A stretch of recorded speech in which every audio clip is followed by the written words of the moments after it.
Hello there. Welcome to our podcast, Africa to the World, where we tell African stories to transform people's lives.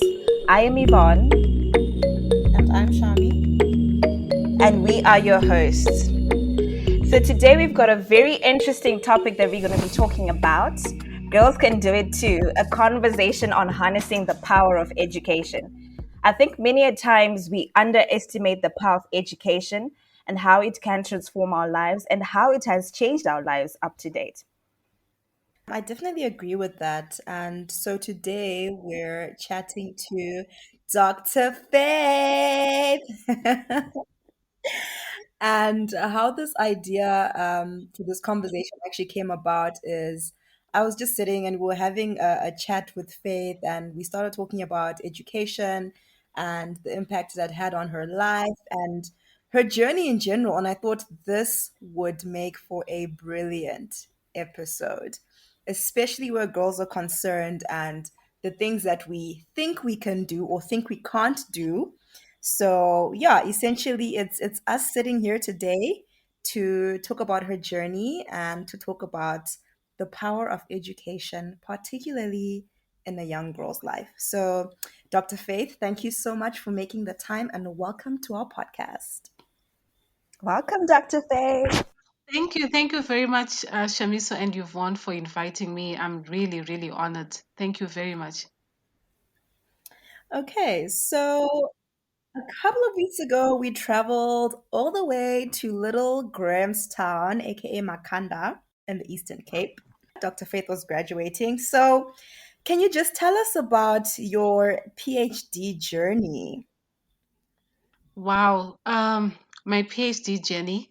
All I can say in summary, and there are two words that I keep coming back to.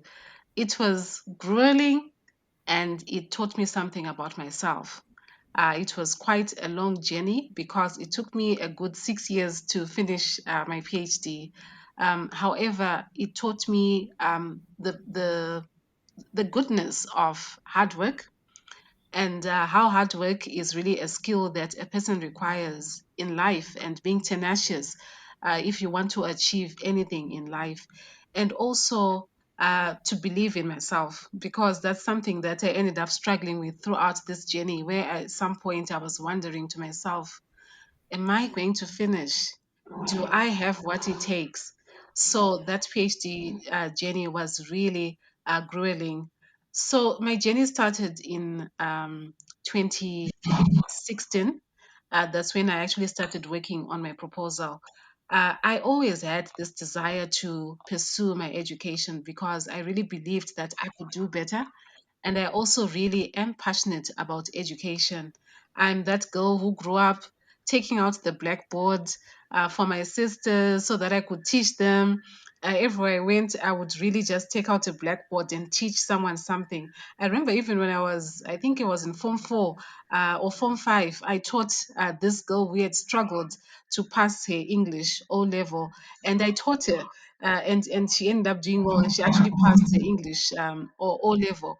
So it's education has been a passion and a calling for me, and it would only make sense for me to pursue it to this level. So I really always wanted to get to that level where I get to pursue my PhD studies. So basically, my journey with education and really pursuing it to this level started from a very young age. That desire was always there. So when I was doing my undergrad studies, it's something that I kept in mind. I would pray about it that I want to do better God in my grades so that I'm able to qualify for these opportunities, such as being able to study for a PhD. So I remember very well, again, I keep going back and forth because it's such a reflection, a process of reflecting back on, my young faith and where I am today. So I remember when I was in my first year, second semester, I wrote a prayer in my diary, in my notebook actually, And I actually asked God to help me to do better in my grades, because I knew very well that I wasn't going to end off with an undergraduate degree. I was going to go further with my education. So I had not done so well in my first semester, because I think I was struggling to, acclimatize to university education, and just the university setting, which was very new to me, and I struggled a bit in some modules.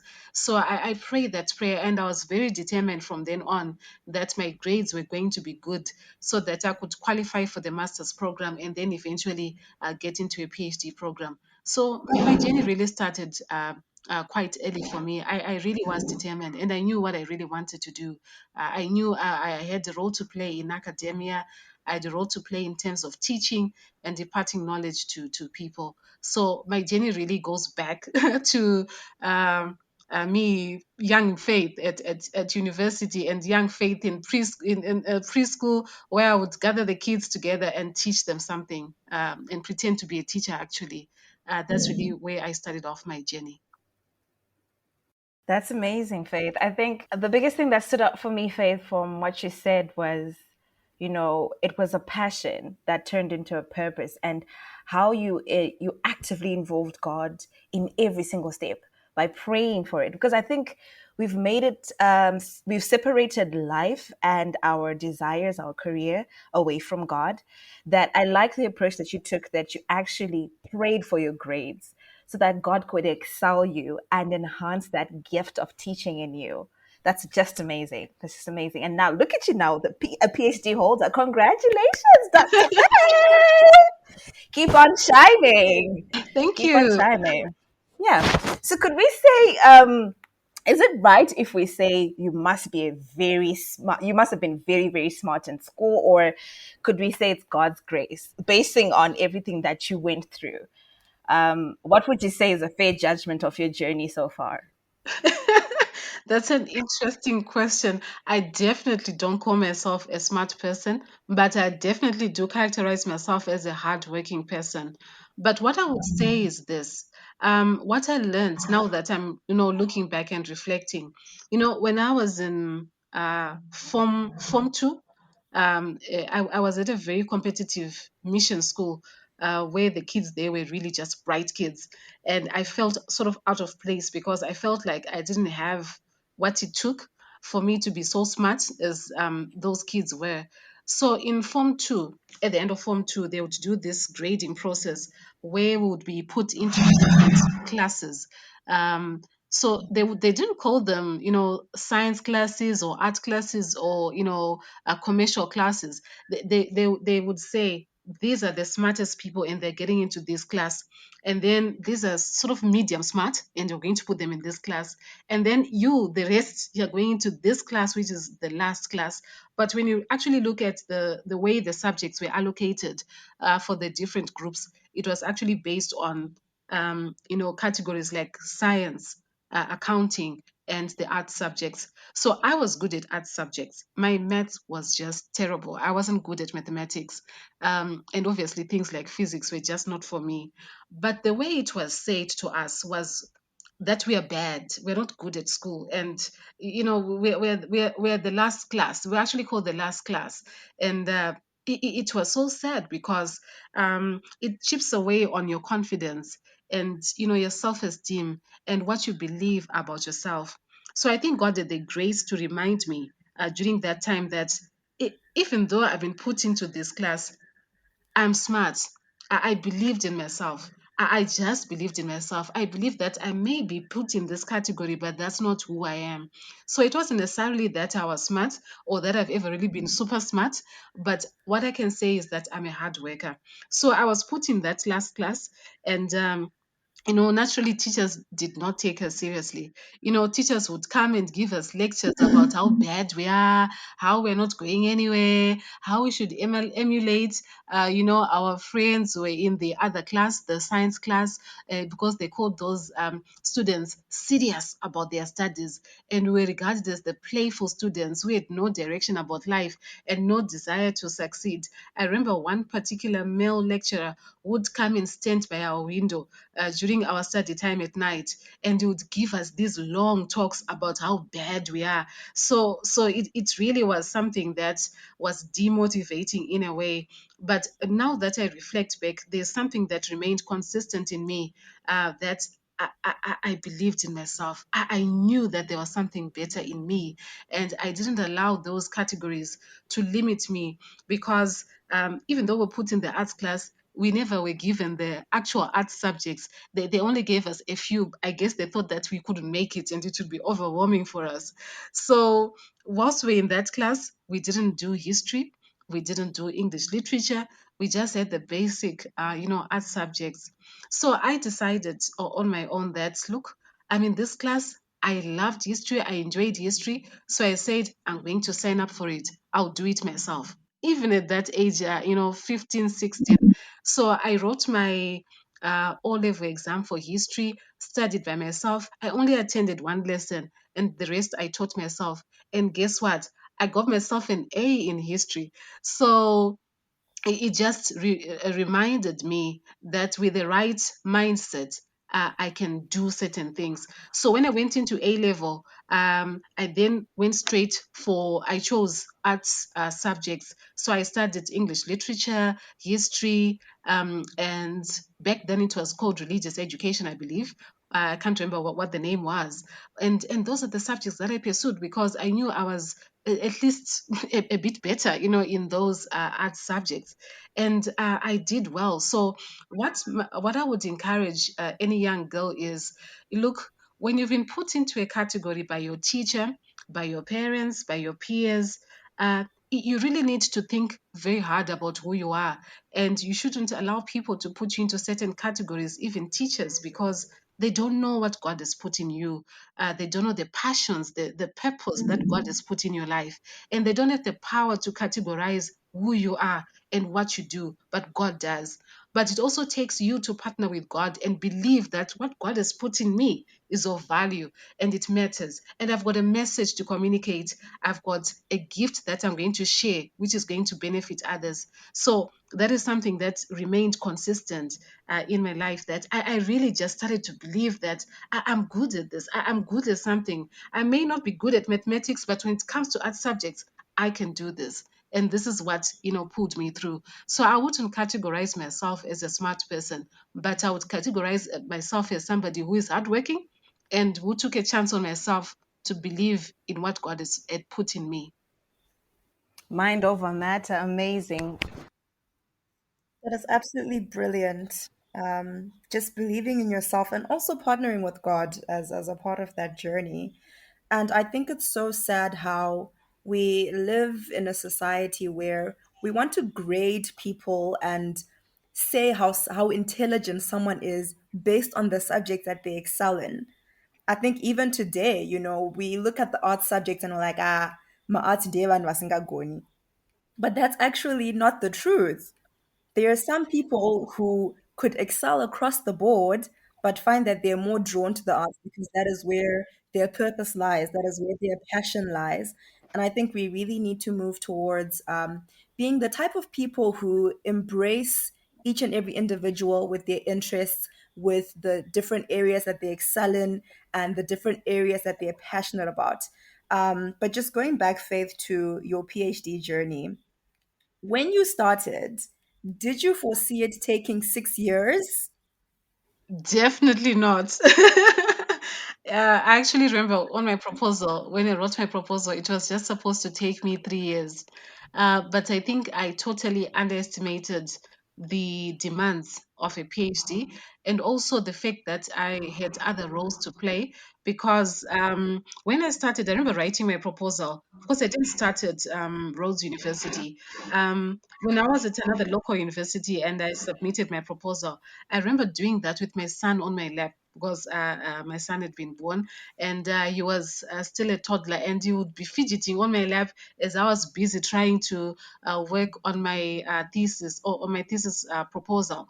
So it really was very difficult for me to balance or juggle these roles. And in fact, I don't believe in the word balance, even juggle. I don't know which word to use, but all I can say is I found it very difficult to navigate the role of being a mother, um, a student, a worker, and also a wife.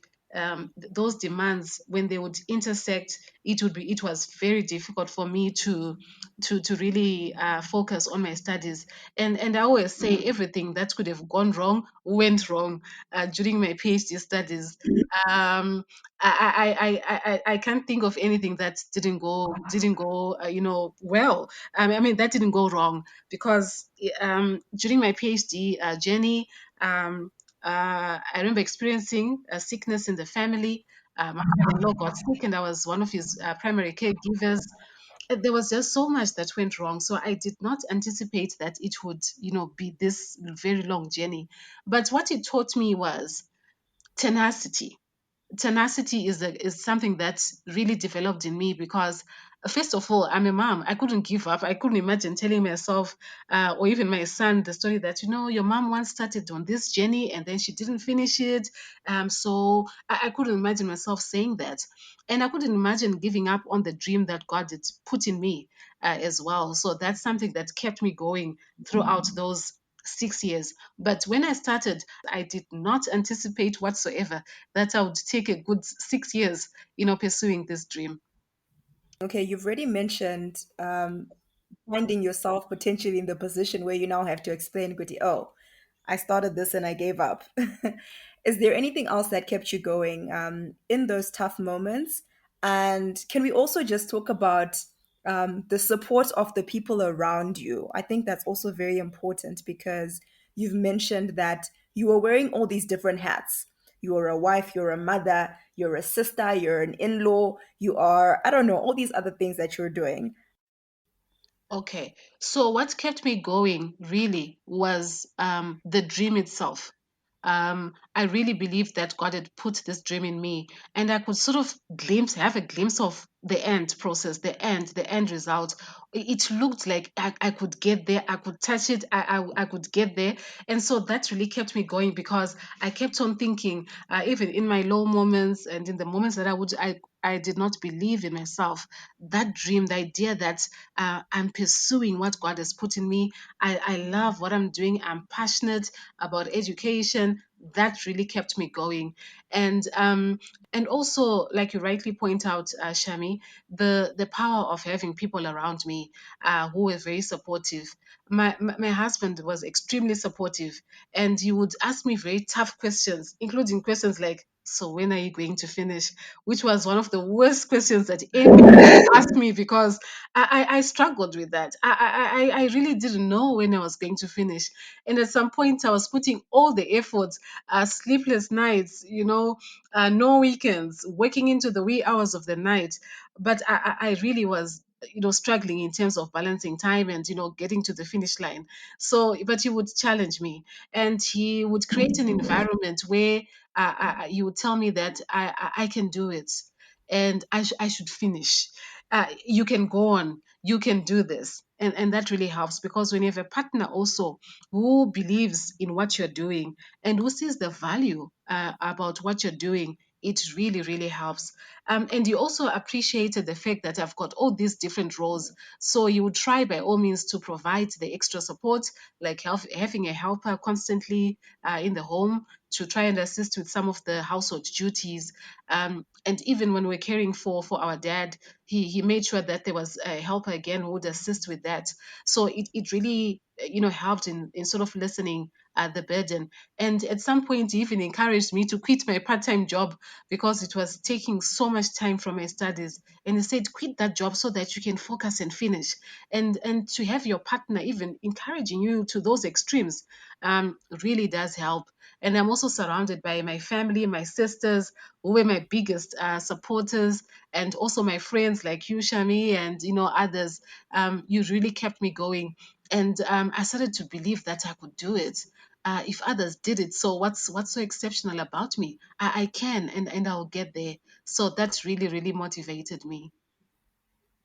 Oh, that's amazing. I'm so happy that you had a support system that carried you through the journey, because I feel like the education journey is not a journey for one. It's like you're bringing the whole village, because when you graduate, it's like everyone was there from the genesis of the project to the, should we say, revelation, to the final big reveal of the thesis and everything. But just to take you off on a tangent a little bit, do you think education is important, and why is it important? Well, I think education is very important, especially for a woman and especially for a girl.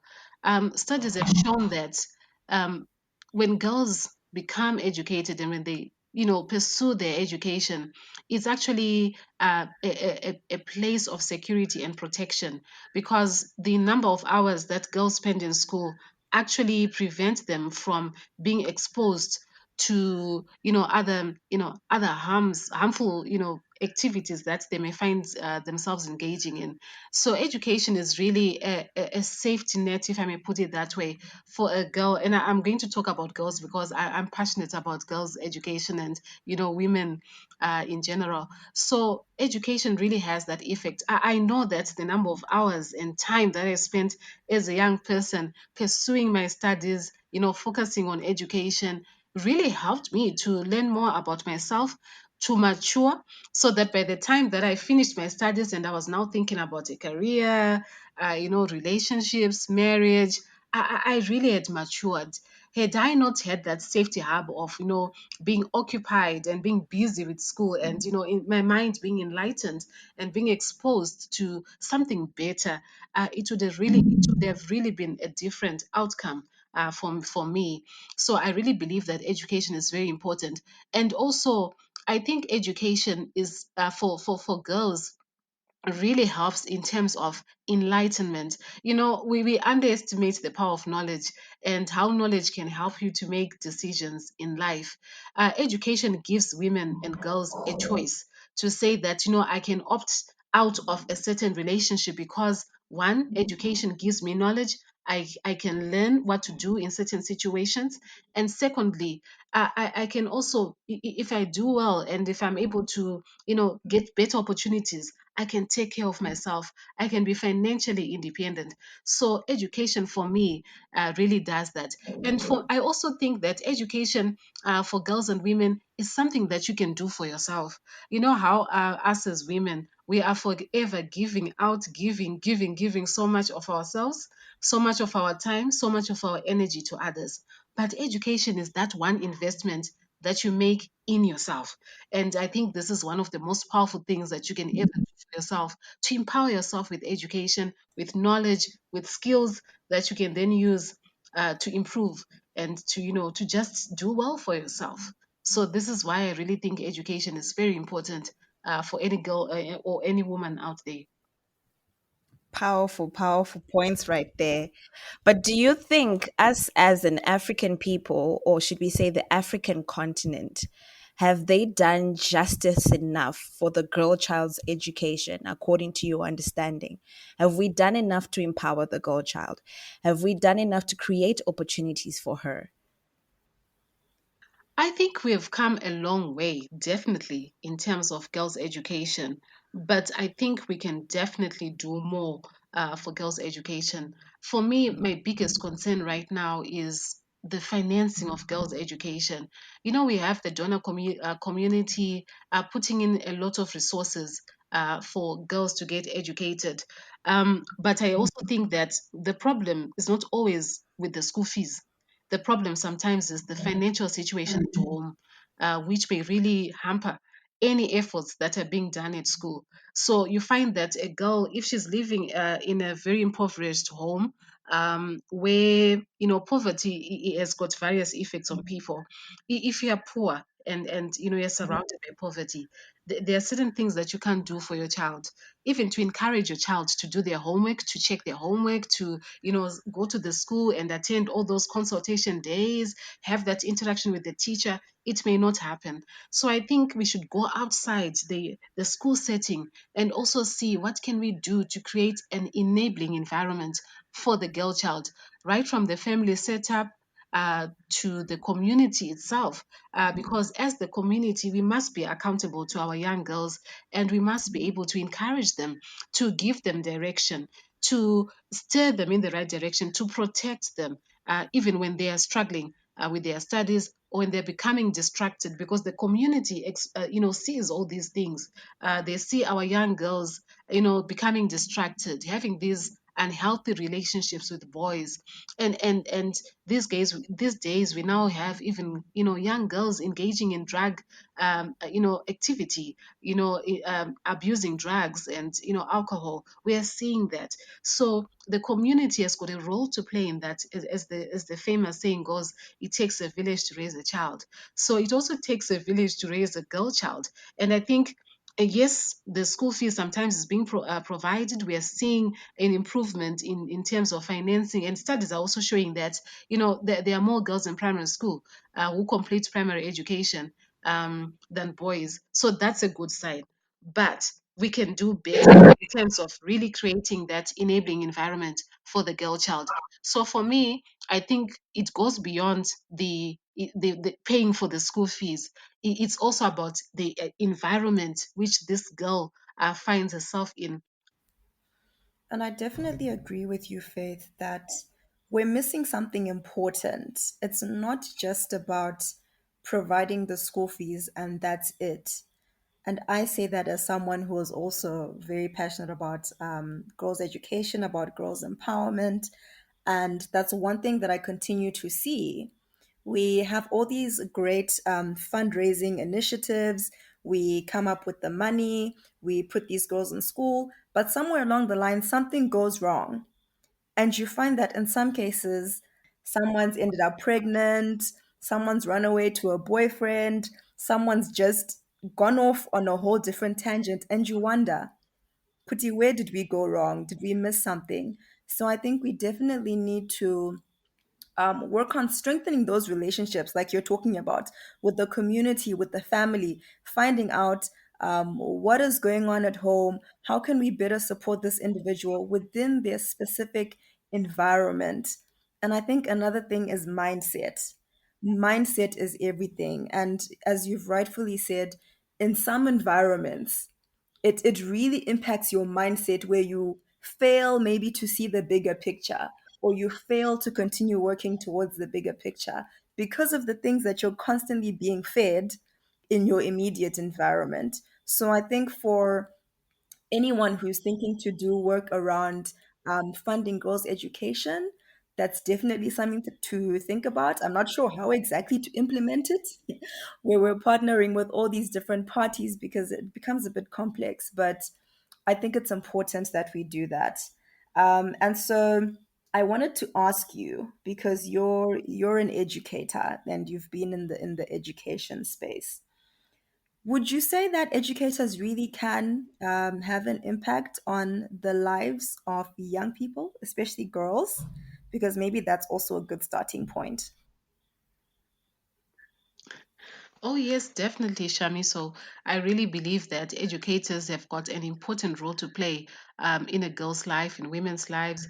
With this PhD graduation, if I tell you the number of messages that I received from women all over, one message that kept on coming was, I'm inspired. I think I can do this. I'm inspired. I can do this.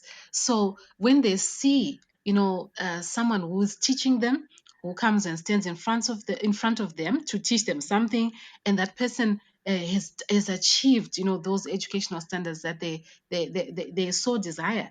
It really helps because it shows them that I can also do it, especially when it's a woman who does it. Because most of the time, especially in academia, we have men dominating the space. They're the ones with they're the professors, they're the PhD holders, and it's very important for girls to also see, and women to also see somebody who has achieved it, somebody who's done it, of their gender, and it helps them to really realize that I can do it. But I think this is not a job for educators alone. There's definitely need to also partner with others, and I keep going back to the family, because the family is very important. It's the first agent of socialization in a person's life. So you find that what happens in the family setup tends to also affect the girl child literally everywhere she goes. So if we have the right environment where you have a support system at home, here I'm talking about parents and guardians who simply take an interest in what is going on in their child's life and also try to find out, have you done your homework? Can I see your homework? How was school today? What was the biggest challenge that you experienced today? Who are your friends? Can I meet them? Those are very important questions in a child's life, even in a girl's life, because this is where you get to learn more about your child, and you also get to encourage them in those areas where they are struggling. So now that I'm a mother, I've tried to foster this same relationship because I know the teacher is doing a part at school. And when my son comes back home, I always ask him, how was school today? He says, Mommy, you always ask me the same question. But when I ask him that question, we have a conversation and he tells me about the bad day, the good days, what happened, who said what disappointed him, what the mark that he got in his test, which he wasn't happy with, and I'll have something to say about that. I can then, especially when he's talking about friends, what they said, his peers, I can then give him the right mindset and the direction that I believe is the correct one, and the necessary direction for his life. And where he says, no, mommy, I didn't do so well, I can speak into that as well as his mother and encourage him to say, you've got this, you can do this. Let me help you with this so that you improve. So it's also important for us not to leave, the idea of education to the teachers, to the educators, because they're also overwhelmed in their different stations of work. But if we partner with, our families, our community, I think it would really, create that environment where it would really encourage the child. And at community level, unfortunately we have reached the level where we are saying generally education doesn't matter, chikora chibhadhare, those kind of sayings, but yet we know the benefits of education. So if the community can also be positive and encourage the girl when she's going to school, maybe she's walking to school, she's boarding a lift to go to school, you're going to school, well done, keep going, that's a good thing that you're doing. It motivates the girl child to see value in education. So yes, educators, we have a very positive role to play. We really impart knowledge and skills to young people, but we also need to partner with others. We cannot do this by ourselves. And I'm going to put you on the spot, Faith, because you've spoken about the value of education and how we're living in a society where, sure, people will be laughing to say, my money changers are making more money than people who are educated. So, besides the monetary value, what can you say are the other values of education? That's a very interesting question. So, apart from monetary value, what I can say about myself is how education has really helped me to see that there's life beyond my circumstances and where I am. Education has the power to give you a choice where you can say, my environment may not be what I want it to be, it's not comfortable, but I have a choice. I can migrate. I can make a choice of even changing my job and choosing another occupation which could be better for me. So for me, I really think that apart from the monetary value, the power of choice is very important, where you can decide your destiny to say that, I'm in this circumstance, I'm in this situation, but I can change it because I have the prerequisites to do so. I can pursue so many things, so many opportunities because of where I stand with regards to my educational qualifications. So, apart from the monetary value, really, the idea of having other choices and other things to pursue because of this thing called education is very, very important in my view. And I think it also gives me confidence to pursue those things because I can come up and say, look, I've got the qualifications. I can do this. I can apply for this opportunity and really go ahead and do just that. So I think those are necessary skills. You must be confident. You must have the confidence to pursue many opportunities. And I think education does that. It gives us the power of choice. It helps us to have exposure, to go after different areas of opportunities, and really pursue them. In the absence of education, there are certain things that you just can't do. You can't even begin about talking about certain careers because they require education. You can't even talk about exposure because education does expose us, to other lives that are beyond what we see every day. When you go to university in another country, even when you go to university in your own country, the people you interact with, the knowledge that you're exposed to, it just gives you that mindset, which is different, where you can begin to even imagine things outside the environment which you grew up in. And I think this is very important, an important, aspect of education, which you really would struggle to get from anywhere else. Yeah. I'm really going to like latch onto the word confidence. I just remember I was having a conversation with one of the girls that I've been mentoring in Mavuku, and she's been in and out of school. And so we got to a point where we sat down and we had this conversation to say, okay, so what's next? What are we going to be doing for you in the next season? Do you want to go and take up vocational training, or do you want to go back to school? And I don't think I'll ever forget her response to that. So she wants to go and do something around hotel and catering. So she wants to go into vocational training. But she says to me, you know what, Sisi Shami, I think it would be great if I can go back and at least get some subjects at O level. Because right now, even when I'm interacting with my peers, when I'm talking with people who are around the same age as me, I don't have confidence in myself. I can't speak up for myself. I feel like Ndagasara, and that's a direct quote. And it was so, I don't know if I should use the word heartbreaking, to hear someone who is 17 saying to herself, I feel like Ndagasara because handina chikoro.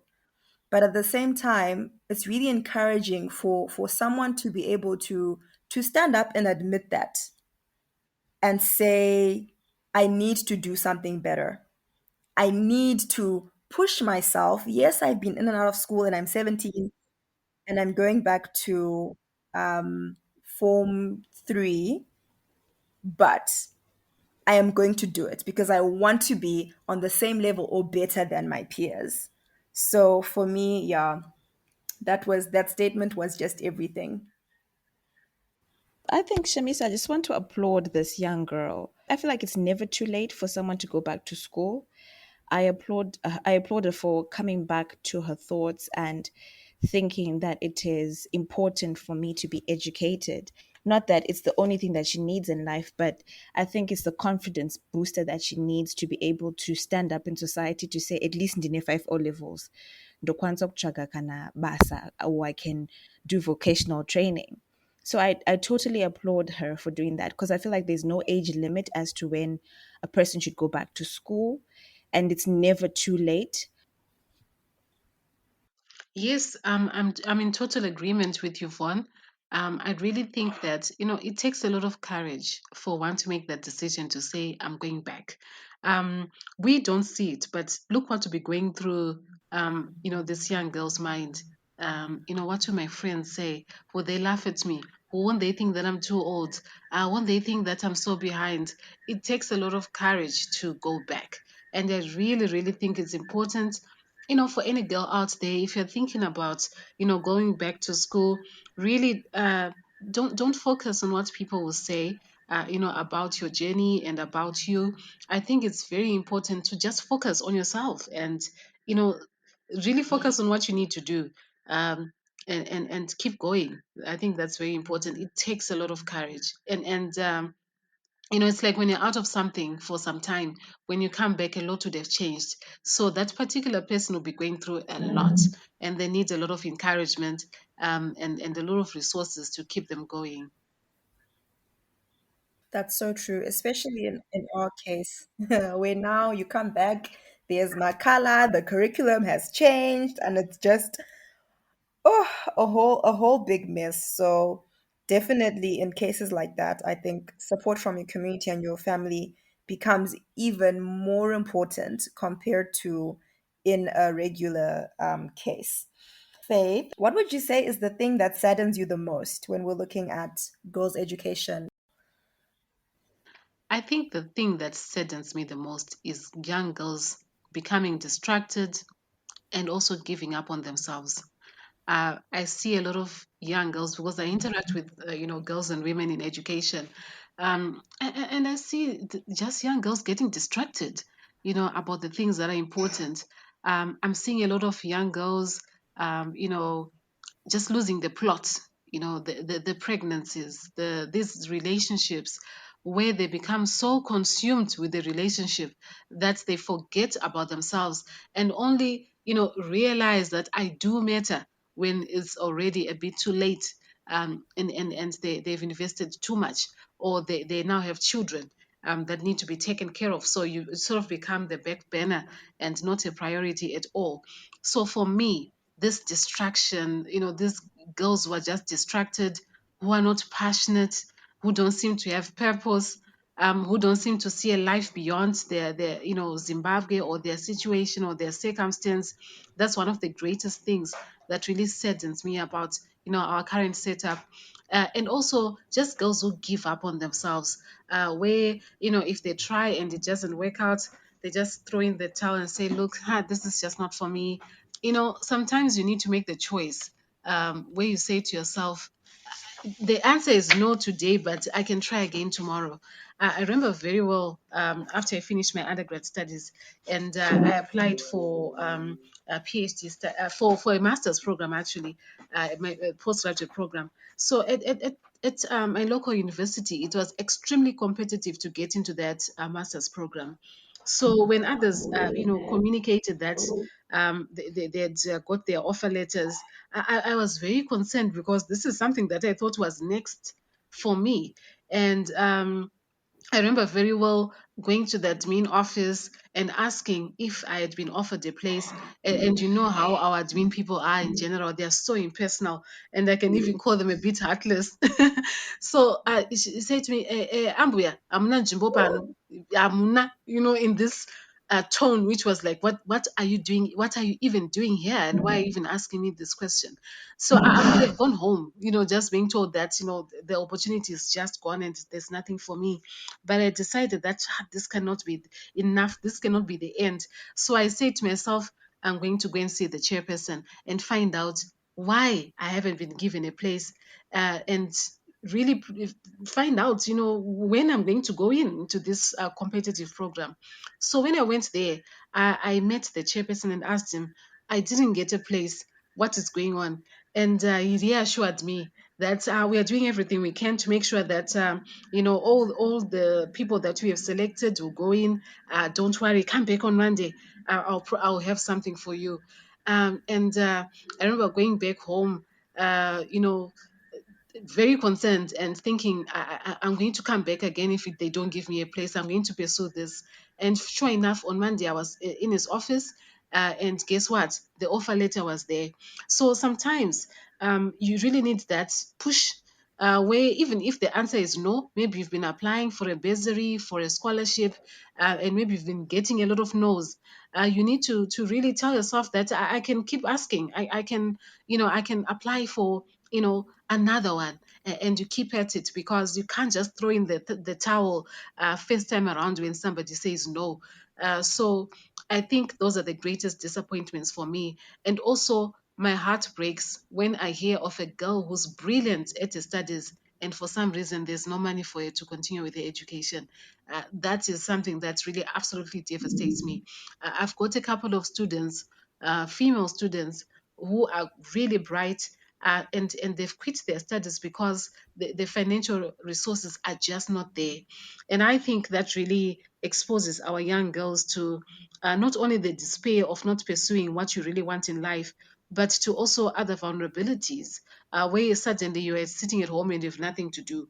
I think that's a terrible situation to find a girl in, because what's next for this girl? That's dangerous. We can't have girls who are just sitting at home with absolutely nothing to do and really basically no purpose in life. So I think those are my greatest disappointments with the education system at the moment. Yeah, you're so right. Like the saying goes, an idle mind is a devil's workshop. So if they're not in any form of education, or if they're not in any form of educational system, then what happens? They resort to the next best thing, But I really like what you said about taking charge of the journey and not giving up, persistence. I think kumwe kwacho zvimwe zvacho ndezvekuti vanhu vanozvinetera, like haunganeteri upenyu hwako. You can't get tired of working on yourself. Continue knocking on those doors until a door open. I pray that young women and young ladies who are listening to this, when they hear this and when they hear your story, Faith, they'll be encouraged to never give up, never give up, because the doors are not closed in your face, but sometimes they're slightly open and they just need you to push a little bit, and and things happen. I remember when I was on my own scholarship journey to get both of my scholarships for my undergrad and my master's. I'll tell you that the drama that happened with my master's scholarship in the initial stage, I didn't even get it. And I was so stressed because I wanted to go to school and I was like, I want to go pursue my master's degree. This matters so much to me. And as soon as I got the rejection letter, I was moody for a week or two. And then I got up and I was like, okay, I'm going to start applying for other scholarships. I'll start looking elsewhere. I'll start looking at other universities. And while I was busy doing that and praying and hoping for God to open a door, I was called to be told that I got the scholarship. So it took a lot of persistence. I didn't give up. I said, I'm going to try, I'm going to try, I'm going to try another scholarship. I'm going to try other universities. I'm going to look up more scholarships. Where can I get them? So I think it's very important for us to also find ways of helping young women get links to these scholarships, help them get onto these scholarships because they're there. And I think people always think "Ndizvana ningi" or "Ndizvana ningi" type of vibe. Those scholarships are open to anyone who is hungry for them. That's the truth. So I think the other thing that I just to support what you were saying, that I would want to support a girl child is by helping them get on a scholarship and get them to understand that they are available and you can do it. They pick a determined person who has drive to get certain things done. What do you want to do with the degree? So I feel like this helplessness should not be there. I feel most girls are just not exposed to information, so I would say that if we could just create an awareness around it and help them understand that there are other forms and ways of funding your education. And I think you've won, like you've rightly pointed out, this idea of not giving up is very important.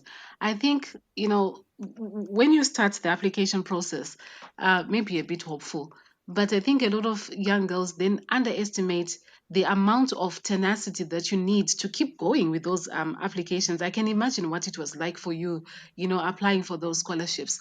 So to keep at it, even though you're surrounded with these no's, is very important. So I think this is where we also need to encourage our young girls that, look, it's not an easy 1, 2, 3 step process. This is really tough. You actually have to apply yourself and you have to be persistent and you need to keep going. And I'd forgotten to mention another, aspect that really disappoints me about, our educational systems at the moment, is how our educational systems are slowly, you know, uh, becoming unsafe spaces for young girls and young women because of the exposure to sexual harassment, especially in tertiary institutions. That really upsets me. And for me, I know we deal a lot with the perpetrators. But what upsets me the most is how our young girls are disempowered. They don't seem to have the power to report, the power to speak up for themselves, and they even seem to collude and to entertain, this behavior. And they just feel like they need to just, comply so that they can go through it and, just finish their studies. And they even encourage each other to do that. And I'm very disappointed with that because I really feel like, um, back in my time, you couldn't have done that to me, and I would have kept quiet about it. this is something that I would have definitely reported. So I'm just wondering what is making our girls to be so disempowered that they feel like they need to partner with the perpetrator, and be exploited in the process. Not that I'm victim blaming, but I'm saying there are situations where you actually encourage someone to make a report, and the system is there and you are ready to support, and then you hear the reasons for failing to report, and someone is talking about, but all the girls in my class are doing it. I don't want to stand out. I just want to finish and go. So how much of yourself are you going to give away in order to please your peers, and not stand up for yourself and say, no, this is unacceptable, this I will not take. So I really feel like our education system really needs to do a lot more to protect our young girls and make education a safe environment for young girls. Faith, you just touched on a very important topic, eh? And it's not, I feel like this sexual harassment is cutting across too many areas. It's not only in education, it's in sport, it's in the workplace, it's everywhere. Like, I always feel like the girl child is always at the backhand of something, and they become so vulnerable to a unjust system, and they become vulnerable to someone's, I would want to call them pervertical tendencies, and they get lost in the web. You have lecturers threatening young women that if you don't sleep with me you won't pass, things like that happening, or inappropriate behavior by someone who's supposed to be a person of authority, who's supposed to be a person that's supposed to protect the girl child. Inappropriate handling of things, touching them in the wrong places, all of these things happening right before our eyes. It's so disheartening, I must say. I'm like, thank goodness we have people like Faith. I know you're really passionate about issues to do with sexual harassment as well in those different spaces. So thank you for championing these things for the girl child. And we look forward to seeing some changes based on the work that you're going to be doing. But as we reach the end of our show, I just want to find out, Faith, what's next? What's next on the list? That's a very interesting question. Um, I'm at a point where I'm having conversations with God, where I'm saying, God, reveal what is next for me, because this is a purpose journey. And I believe that God has got the next step for me, as the word of God says that our steps are ordered by God. So I found myself, really surrendering to the will of God for my life, and really believing and being excited, and living in anticipation about what God is next for me. So whilst I'm waiting for the next, I'm going to put my all into teaching young girls, young women, and all the young people that I interact with, the art of teaching, the art of imparting knowledge, and not only imparting knowledge but also being a mentor to young people. They really need somebody who comes and says to them, are you correct? Are you sure you're going in the right direction? Are you sure this is good for you? And also, you know what? You've got this. You can do it. I think I'm that person to tell them. So, what's next? I'm really hoping that I can put my skills to good use. I would love to be in an environment where the skills that I have are really appreciated, and I can be exposed to new things that are being done, in other universities or in different spaces where I can also make a contribution towards the betterment of life. I absolutely love research. So I'm hoping that I'll get more research opportunities. And for me, research is not just about, writing papers. I always believe in research that influences policy change. If my research can contribute towards a policy change that will improve a person's life, then I feel like I would have achieved my purpose. So that's also another critical aspect of, that is just something that I'm looking forward to, actually. And that I would say would sum it up for what is next for me. I'm really looking forward to, getting into new areas, new spaces where I can better use my skills, and really apply myself, and do better, and be a better version of myself, and impart the best knowledge and skills that I can to to the people around me.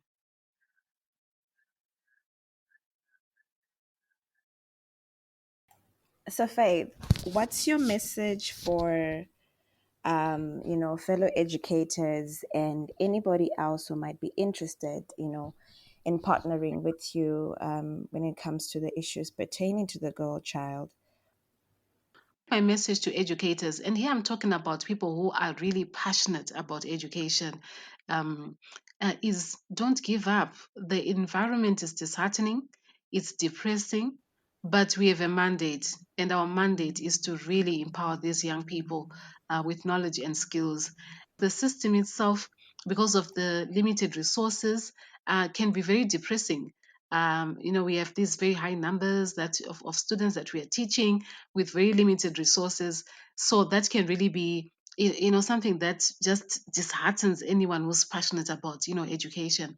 But for me, I always believe that no matter what the circumstance or situation is, it should never take us away from, what God has put in us, and how He has allowed us at this particular moment in time and in this season to interact with these young people who really need somebody who is bringing in the light, to encourage them and to teach them and to give them, empower them with these skills.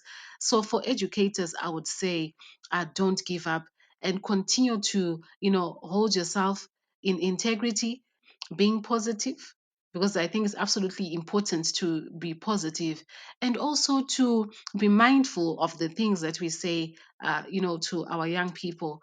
As the Bible says, that there is power of life and death, in the tongue. So what we speak, to this generation is important. Sometimes I actually think that we've gone to the extent as educators of almost writing them off. Yet we don't realize how much they've gone through as well, and how it has led them to where they are and to who they are. And also, if we live lives that are filled with integrity, we protect our young people, and they will know that I'm in a safe place, I'm in a safe space, and I can reach out to this educator. They can mentor me, they can teach me, they can advise me, and this is how they open up to us. So this would definitely be my message to educators out there. That's amazing. So, what will be your message to the girl child? So my message to the girl child would definitely be never give up, because if you look at my journey with education, like I said, there was a time when, in secondary school, where I was told, and I was put in a category of what I can and cannot do, and it can be depressing. It can be demotivating because you end up not believing in yourself and not seeing your true potential. But I would say to the young lady, the young girl out there, keep at it and never give up. If you really allow yourself to see what God has placed in you, you're going to realize that there's no need to give up, and you can do so much more for yourself. I would also encourage the young girls out there, to really be persistent in, going after those dreams that they have, because these dreams don't come easy. You really need to apply yourself, and you need to work hard, and you need to try and try and try again, even in situations where you're told no, or where you're told you cannot do it. Never give up. Believe in yourself. Know that God has got a plan for your life, and it's a good plan. And no matter what your circumstances are, you have something to contribute. You've got purpose. There's a reason why God created you. And be mindful of the conversations that you have with yourself, because you spend more time with yourself. So those things that you tell yourself in your mind, they must be positive things. They must be things where you are saying to yourself, I can do this. I can look for another opportunity. I can keep knocking on this door. I can try again, because you spend so much time with yourself. So those conversations that you have with yourself are very important, and they must be positive. Powerful, powerful. I love the bit that you talked about. Be mindful of the story that you tell yourself, because it's very important. Our self talk is our biggest downfall, to be fair. If you tell yourself you can't make it, you'll never make it in life. So it's up to you to determine the direction of your life by speaking life into your own personal life. You're not your situation, you're not your problems, you're not even your environment that you grew up in. You are so much more than that. Thank you so much, Dr. Faith, and congratulations again on the PhD. Thank you so Well much. done. Thank you very, very much for inviting me. Thank you so much for having me. And I really hope that young girls out there will be absolutely inspired by my story, and they'll realize that it's not about what people say about you. It's all really about what you believe in, and it's also what God says about you. Absolutely. It's all about what God says. God's word over your life supersedes every other thing that's happening around you. Thank you, everyone, for tuning in and listening to us. If there's anyone out there who might be interested in having a chit chat with either Dr. Faith or Shamiso or me on this topic, please engage with us on our Facebook page. DM us if you have any questions. If there's a girl out there who needs help with direction in terms of education, where to go, who to speak to, what can she do, or maybe need someone to just listen to them, get in touch with us on our Facebook page, DM us, and we'll be more than happy to engage with you. And remember, like what Dr. Faith said, mind over matter. So self-talk matters. So speak life, speak yourself into your destiny.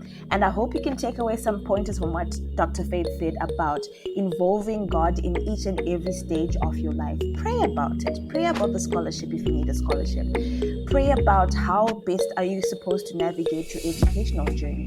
God is involved in everything. So thank you so much for being with us, Dr. Faith. Thank you, Dr. Shamiso. So from us, the team Africa to the world, we wish you a pleasant week and we'll see you guys on the next go around. Take care.